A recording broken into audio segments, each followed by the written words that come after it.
వైఎస్ఆర్ కడప జిల్లా మైదుకూరు నియోజకవర్గం తువ్వూరు మండలం కాళికామాత దేవి గుడిలో పాసం రామ్మోహన్, పాసం లక్ష్మీ నరసయ్య అలాగే ఆలయ కమిటీ తిరుమలరావు ఈ సందర్భంగా మాట్లాడారు. పాసం లక్ష్మీ బ్రదర్స్ ఆలయ అభివృద్ధి కోసం 3 లక్షల రూపాయలు ఇచ్చినట్లుగా ఆయన తెలియజేశారు. పాసం లక్ష్మీ నరసయ్య మాట్లాడుతూ కాళికామాత దేవి గుడి చాలా పురాతనమైనదని, మా స్వగ్రహం నందు 3 లక్షలు ఇచ్చామని ఆయన తెలియజేశారు.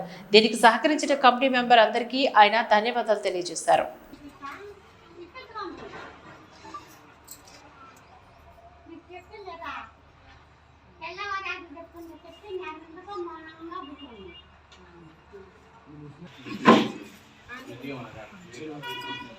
विघ्नेश्वराय नमः। जय श्री राम।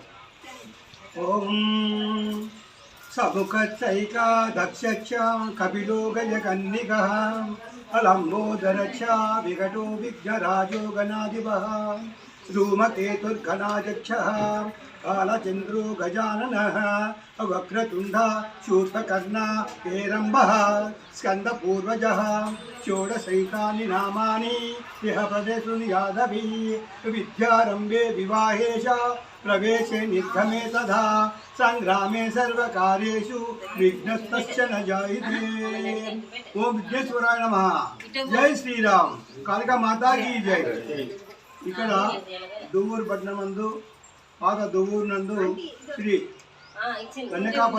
కాళికామాత టెంపుల్ నందు ప్రసన్న కాళికానందు మన దువ్వూరు వాస్తవ్యులు పాశం లక్ష్మీనరసయ్య గారు మరియు పాశం రామ్మోహన్ గారు వారు కుటుంబ సభ్యులు మొత్తం కలిసి మాకు దాదాపు 3 లక్షలు దాకా మాకు ఈ యొక్క పాలి సపోర్ట్ బండ్లు ఇచ్చారు, గ్రానైట్ ఇచ్చారు. వారికి వారి కుటుంబంకు ఆయుర్వేద ఐశ్వర్యం కలగాలని ఆ కాళికామాతను కోరుకుంటూ జై శ్రీరామ్.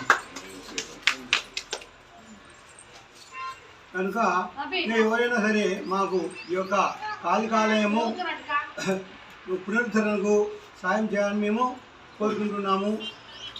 తర్వాత పాశం నరసయ్య గారు, లక్ష్మీనరసయ్య గారు మాట్లాడాలని కోరుతున్నాము.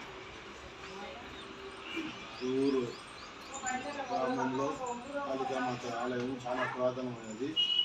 దీనికి మా పుట్టిన ఊరుగా మేము మా వంతు కర్తవ్యంగా బాధ్యతగా భావించి దాదాపు 3 లక్షల రూపాయలు చప్పట పనులు కానీ ఆలయం మరమ్మతులు కానీ ఇవ్వడం జరిగింది. ఇందుకు సహకరించిన ఆలయ కమిటీ మెంబర్స్ సారు తిరుమలరావు గారికి వారి సభ్యులకు మా కృతజ్ఞతలు తెలియజేస్తున్నాం.